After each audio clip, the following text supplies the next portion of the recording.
Position ठीक है. Good evening, students. Today we will start with the rotational mechanics part 3. That is the last part of rotational mechanics. I think you have already done 2 classes on rotational mechanics. So whatever are more important topics in rotational mechanics, we'll try to finish and also try to see how we solve few problems on rotational mechanics. If you remember, in the last class there was a topic called moment of inertia. So can you tell me what is exactly moment of inertia?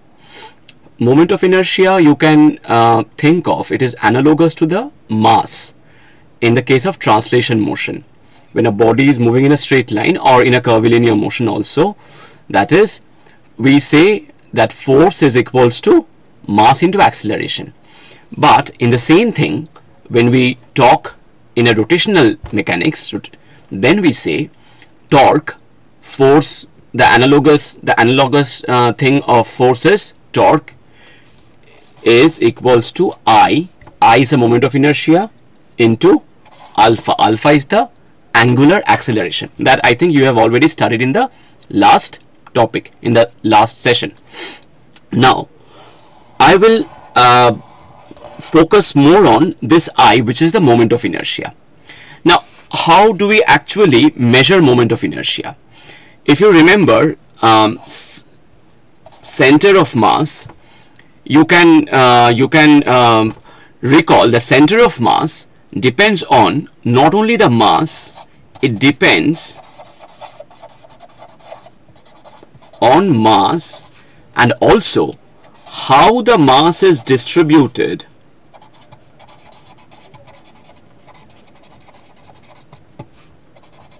in the body.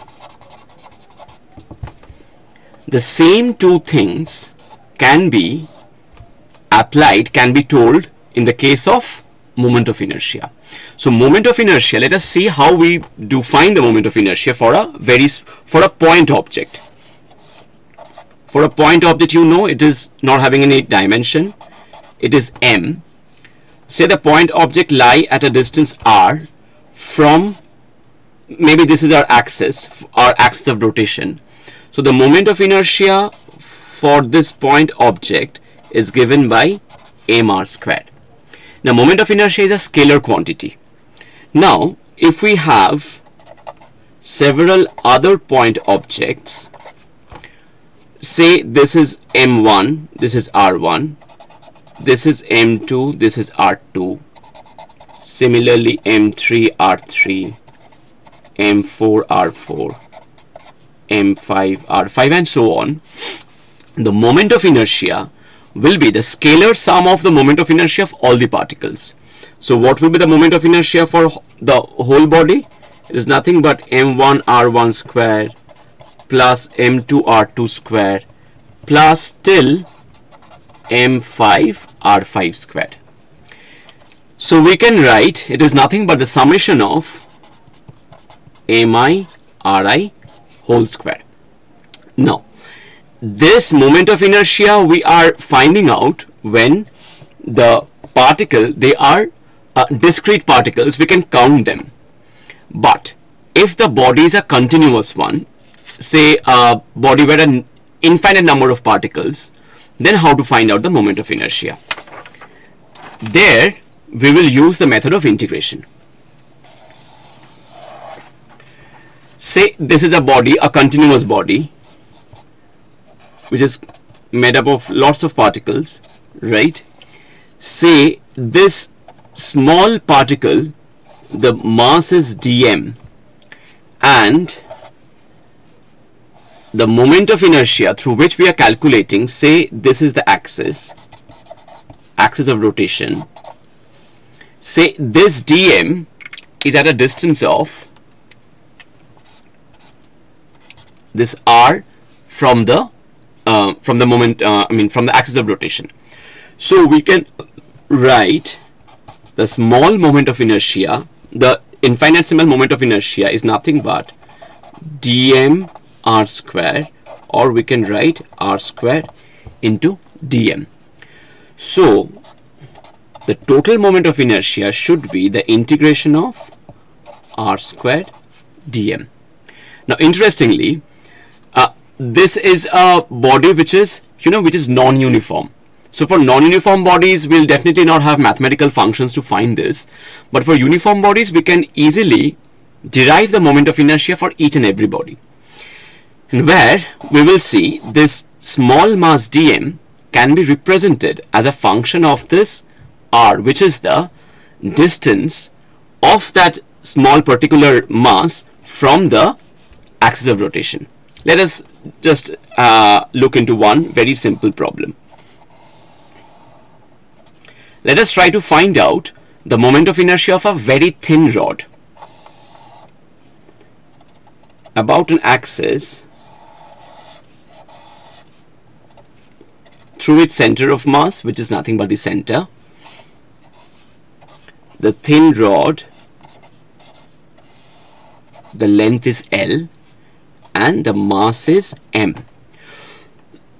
So let the center of mass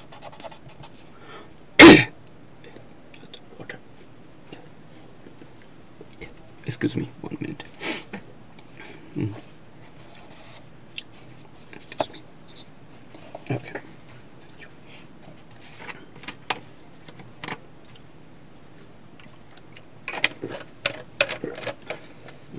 Excuse me, students. Okay. The center of mass, if we say this axis, say this is at x equal to 0, right? So this is L. So let this portion will be x equal to L by 2, and this will be x equal to minus L by 2. The total mass of the rod is M. So we can say mass per unit length is how much? M by L. Say we consider a very small particle of length dx lying at a distance of x from the center of rotation, axis of rotation, right? Then the mass for this very small particle will be definitely, if we say dm is nothing but m by L into dx. Got it?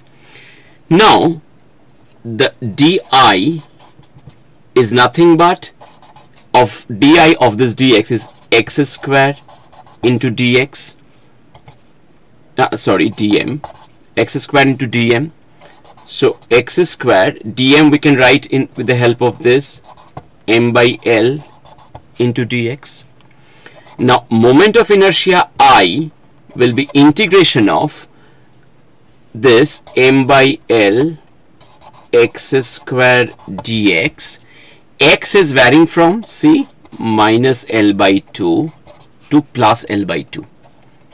For integration, this m by L comes outside, right? It's a constant. It is x square dx. If you do this, what you will get? It is x cube by 3 L by 2 minus L by 2. If you do this, you will find this will become L cube by, this will become 12. Finally, it will be ml square by 12. You can just calculate this. So the moment of inertia of a rod, of a uniform rod through its center of mass, rotating like this, like if this is the rod, it is rotating like this, not along the length. The axis is perpendicular to the rod, of the axis of the rod, right? Then the moment of inertia is ml square by 12. So this is the same process we use for finding out the moment of inertia for any uniform bodies. For other uniform bodies, it is, I mean, we don't have so much time to derive all the moment of inertia. I'm just giving what is the moment of inertia for them. If we see for a circular disk,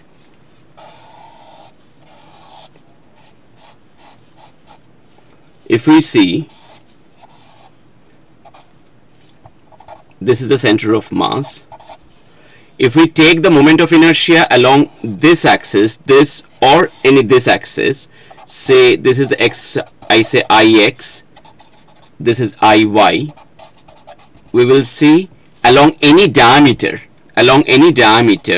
it will be nothing but m r square by 4, where m is the mass of the disk and r is the radius. And Iz is what? Iz is this one, through the center and perpendicular to the plane of the disk. This will be, you will see, m r square by 2. Similarly, we'll see for a ring. This was a disk. Now this is a ring. For a ring,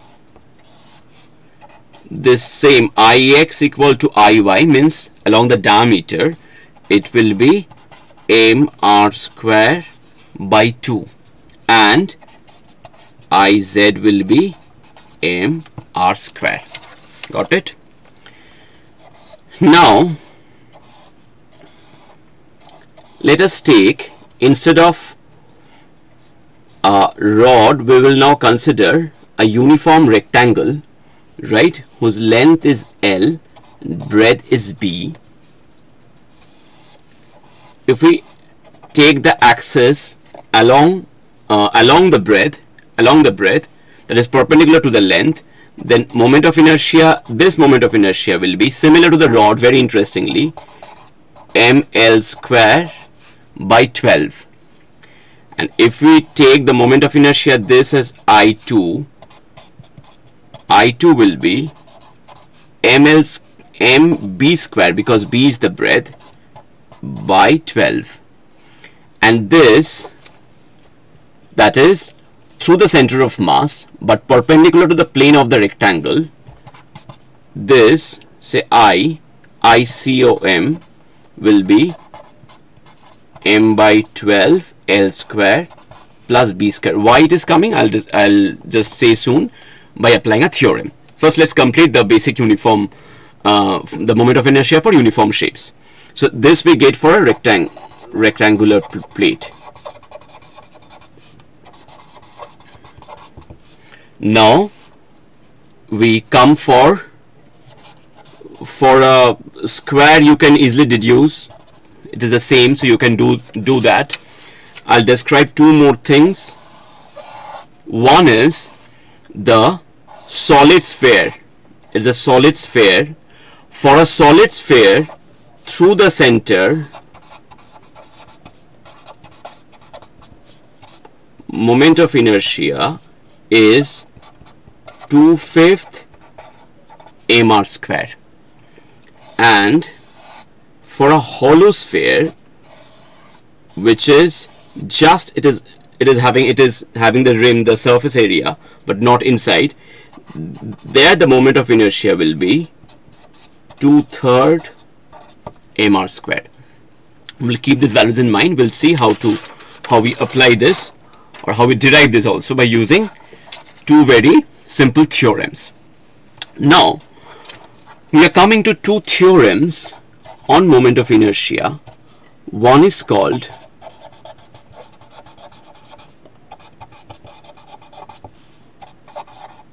parallel axis theorem, and two is the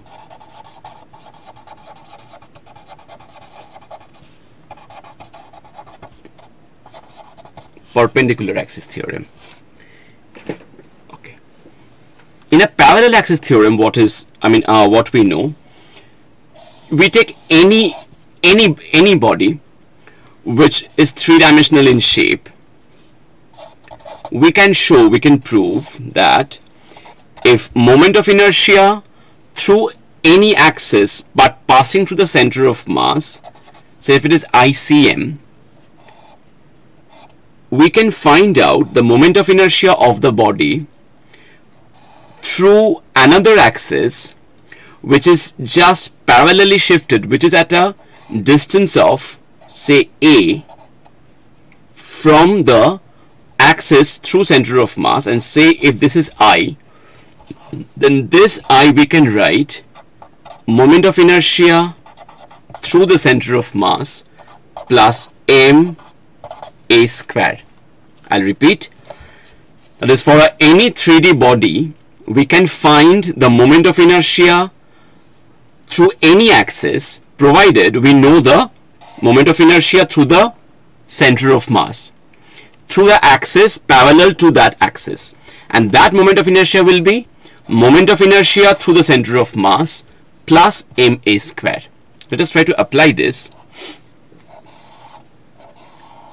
We just studied the moment of inertia for a rod of length L and mass m through the center of mass. Here the center of mass we have studied the moment of inertia is ml square by 12.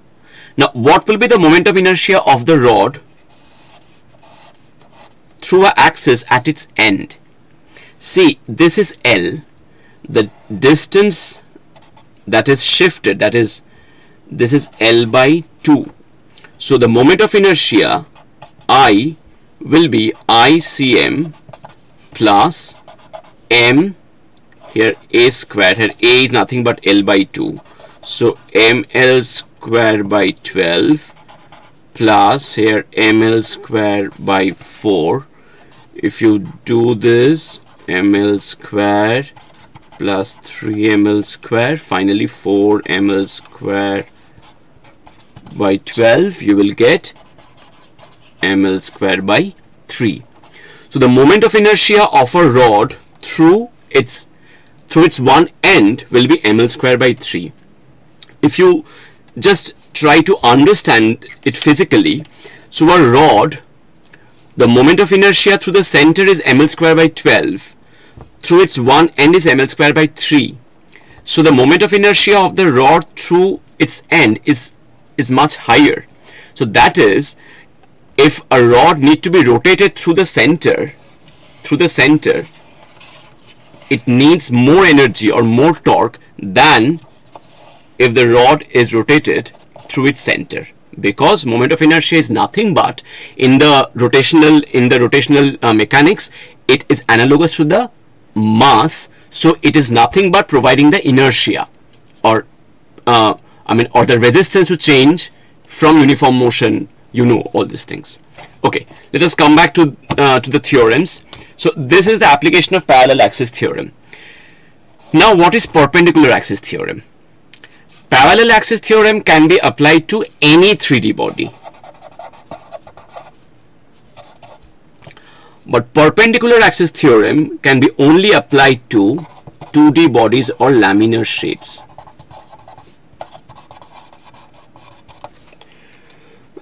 For laminar shapes, what we can say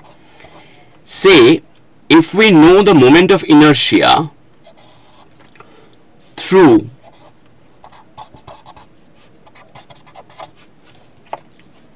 the moment of inertia of the laminar shape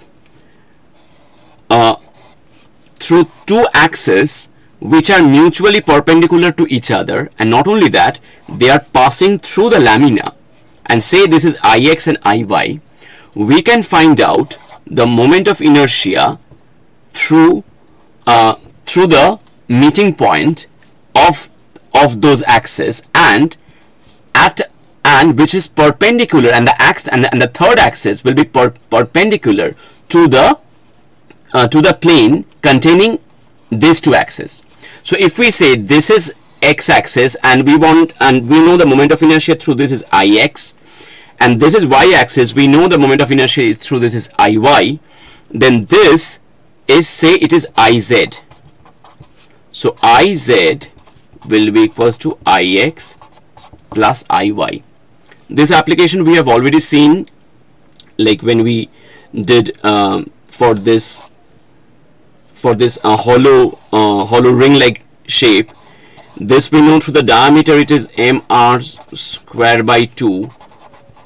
This is also mr square by 2. So the moment of inertia through the center and which is perpendicular to the plane of the ring is nothing but mr square by 2 plus mr square by 2 is nothing but mr squared.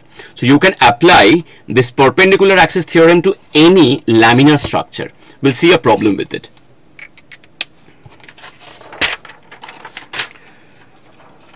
The problem says like this. Let's try to solve a problem. 3 rods, each of mass m and length L, are joined to form an equilateral triangle. Find moment of inertia of the system about an axis passing through its center of mass and perpendicular to the plane of the triangle. So see,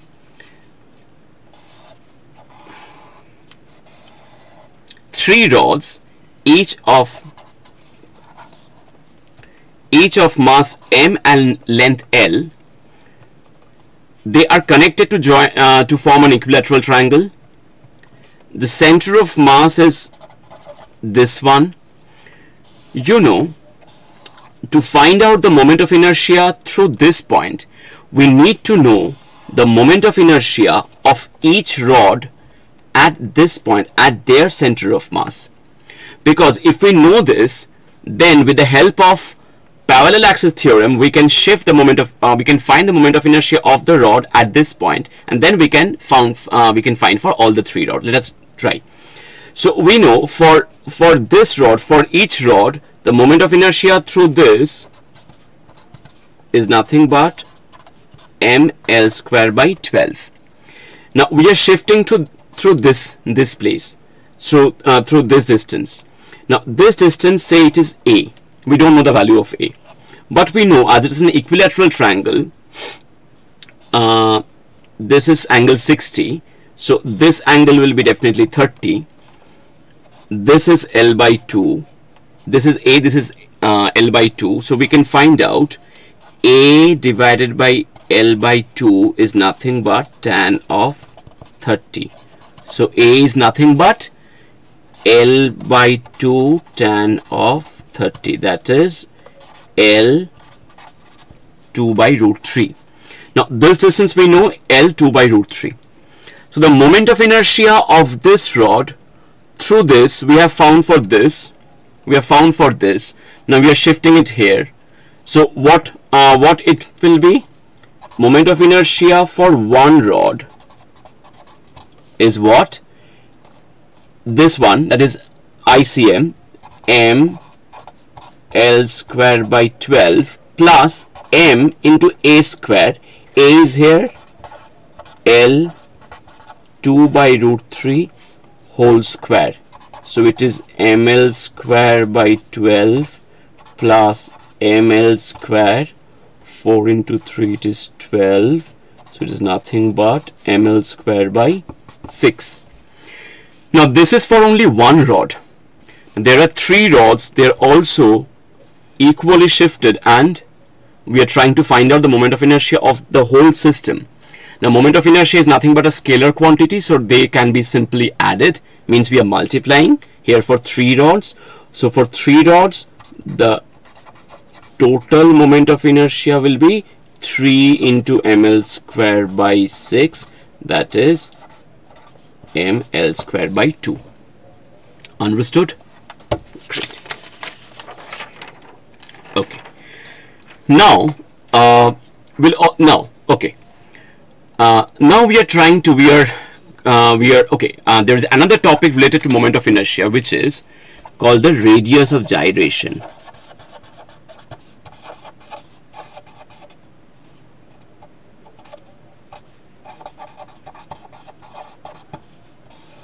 Radius of gyration.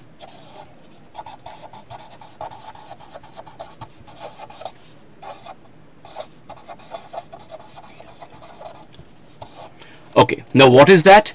See, for radius of gyration is radius of gyration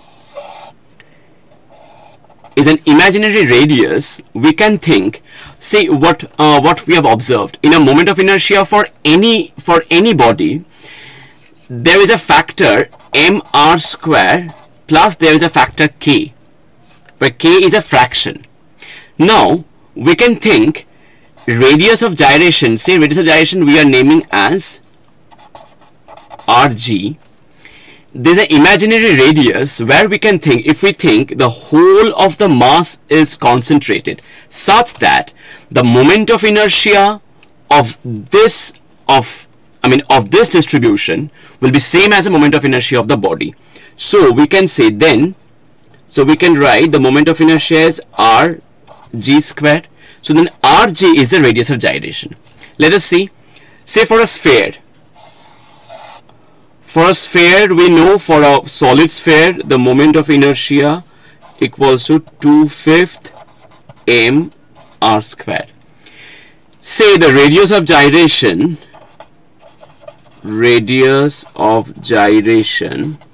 for this is rg.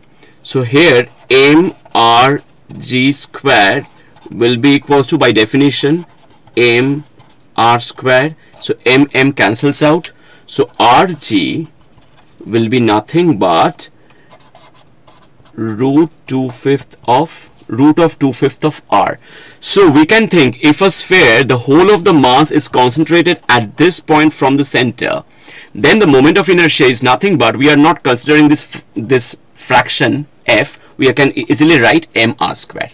Okay, fine. Now we are coming to another topic. Now we are coming to another topic called the rigid body motion.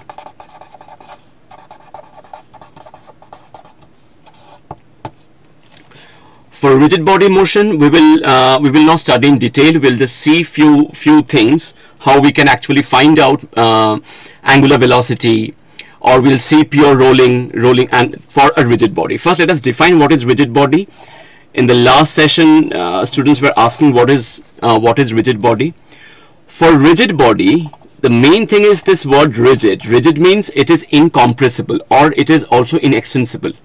That we can think that the relative distance between each particle within the body is unchanged. Whatever be the motion, the relative distance between the particles of the body, it remains unchanged. Now, you know there are three kinds of motion: translational, where the whole body, all the particles of the body, they are moving at the same speed. Rotational, I think this has been done in the first class itself, where each particle in the body is having different velocities, but keeping in mind for a rigid body, the distance between each particle remains the same. Now, for a rigid body, and we can have a more complex motion where the body is having translational as well as rotational motion together. So it is not a pure rotation and it is not a pure translation. We term this motion as rolling. We will discuss in detail. First, let us try to find out what will be the, say a body is like this, right, where there are numerous particles. Each particle is having different velocities because it is undergoing translational and rotational motion together. Say this velocity of this particle is VB and this velocity of the particle is VA. Now, if there are two velocities, we have to find out what is the angular velocity of the body, of the whole body. Now see, it's very interesting. See, say VB is at an angle of beta. Say we are considering two particles A and B. This line is a line joining the particles.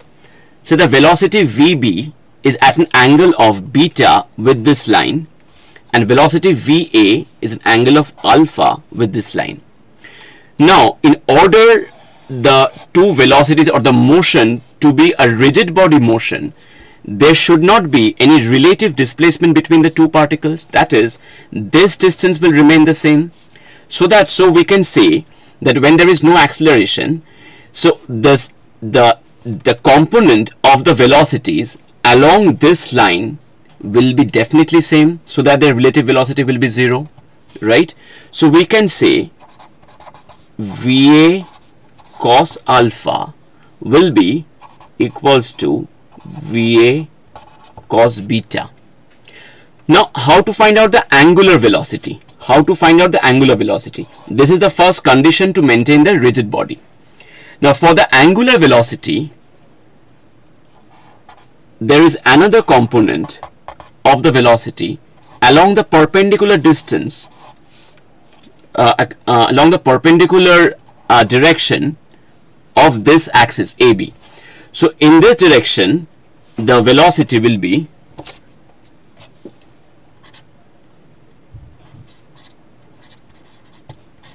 VB sine beta. This is VA sine alpha, right? Now, what is the relative velocity between them? Is nothing but VB minus VA.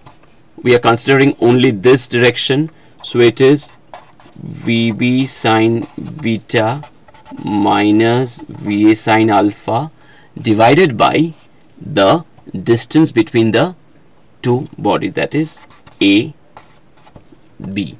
You know, angular velocity you must be knowing is nothing but V by R. So V is nothing but here the relative velocities between these two bodies, between these two particles, and this R is nothing but, if it tries to move in this way, we can think this is the axis of rotation. So this is the R, that is nothing but the distance between the two particles. We will see how we apply this concept for a problem.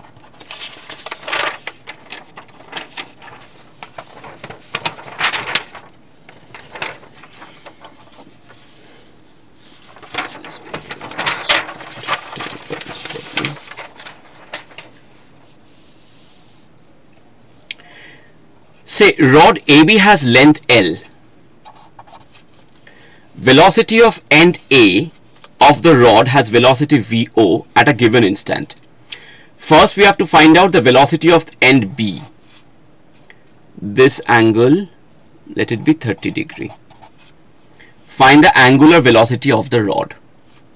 And also we have to find out the angular velocity of the rod. First of all, try to understand. So it is like this, a rod which is slipping down. As it is slipping down, the rod is a rigid body. So there is no compression between these 2 points of the body. These two are fixed.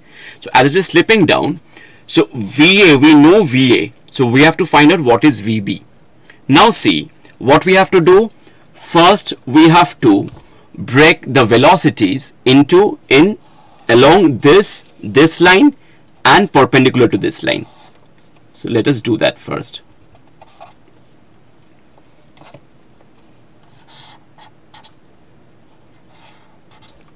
Sorry, this is like this. So we can say if this is 30, this is also 30. So this will be nothing but VB cos of 30, and this is VB sine of 30. Now this is 30.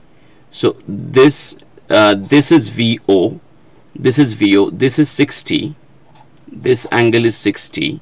So this velocity, the velocity that is, this is VA, here VA equals to VO. The component along this line, if this is 60, is nothing but VO cos of 60, and this is, which is perpendicular to this line, is nothing but VO sine of 60. Now first we have to find out the velocity at NB. Now to maintain the body as a rigid body, this velocity of the particle A, of the point A along the length, will be equal to the velocity of the point B along this. So that is VB cos 30 should be equals to V0 cos 60. That is, we can write for first VB cos 30 equal to V0 cos 60 half will be equal VB into half. V0 cos 60 equals to root cos 30 equal to root 3 by 2, and cos 60 equals to half. Okay, therefore VB is nothing but V0 by root 3. Got it? Now to find out the angular speed, find the angular velocity of the rod. For the angular velocity, what we have to do, angular velocity is nothing but see VB sine of 30 minus, as it is in the opposite direction, VO sine of 60 divided by the length of the rod, that is L. We can find it. Fine. Okay. Now let us discuss few points on rolling motion.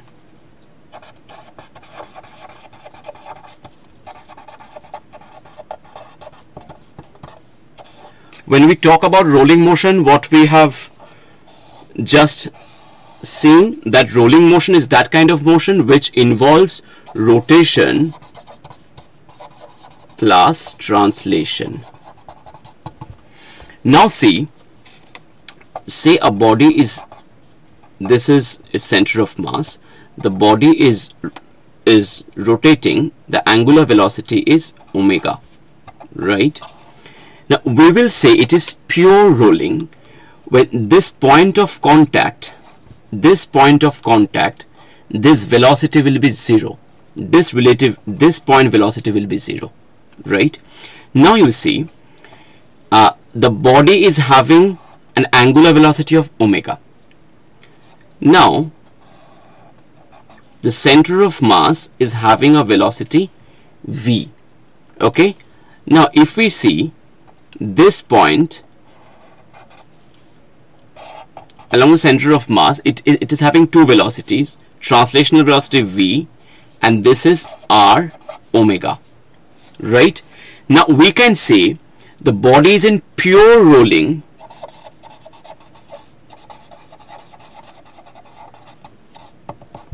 when v will be equals to r omega. Now if this v, the translational motion, is more than r omega, then we say body slipping. The body is not only rolling, it is rolling and also slipping. It is called forward slipping. And v is less than r omega, it is backward slipping.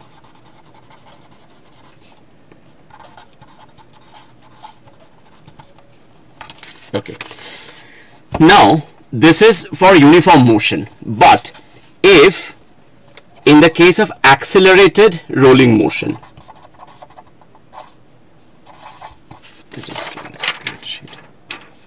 accelerated pure rolling,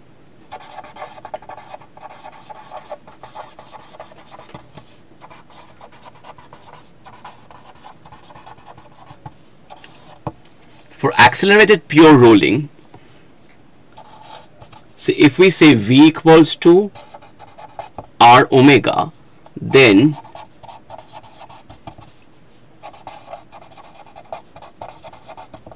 right, then a equals to, we can say r into alpha. Now see, let us try to find out r into alpha.